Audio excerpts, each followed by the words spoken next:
பேசிட்டு வரேன்னு சொன்னார். இது வரைக்கும் அரசியலே பேசுறதில்ல. நம்ம எதிர்க்கட்சி தலைவர் எடப்பாடியார் நேற்று அவர் பிரச்சாரத்தை போது சொன்னார், இந்த மாதிரி பதிவுத்துறையில் ஒரு பத்திரத்துக்கு 10% தான், 10 பைசா வாங்கினாருனாலும் அவர் தான் சொல்லணும். ஏன்னா அவர் கட்சியும் ஆயிரக்கணக்கான பேர் பதிவு பண்ணுவாங்க, பொதுமக்கள் நிறையா பதிவு பண்ணுவாங்க. எந்த பத்திர ஆஃபீஸர்னாலும் பத்திரத்துக்கு பணம் வாங்குறாங்கன்னு நிரூபித்தா அதுக்கு நான் தயாராக இருக்கிறேன். ஏன்னா நான் அரசியலே பேசுறதில்ல. இப்போ என்னமோ ஒருத்தையும் ஒரு 4-5 பொம்பளையை விட்டு ஆடிக்கிட்டு இருக்கிட்டு ஒருத்தையார இந்த யூடியூப்பில் கேட்டு இதுக்கு தான் ஓட்டு போட்டோமா, இதுக்கு தான். பழைய ஆட்சியில் இருக்கிற வரலாறு சொன்னோம்னா அது மிகப்பெரிய வரலாறு இருக்குது. அதெல்லாம் இப்போ சிபிஐ என்கொயரியில் இருக்குது.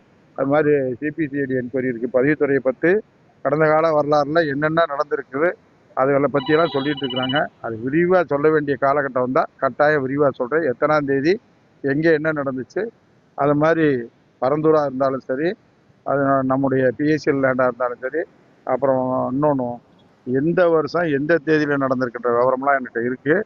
அது சொல்ல வேண்டிய கட்டம் வந்தால் வருது. திமுக ஆட்சியில் அது மாதிரி எந்த நிலமும் பண்ணலை. தப்பி தவறி சார் பதிவாளரோ யாரோ ஒரு சின்ன தவறு பண்ணாலும் அவங்க மேலே உடனடியாக நடவடிக்கை எடுத்து வந்து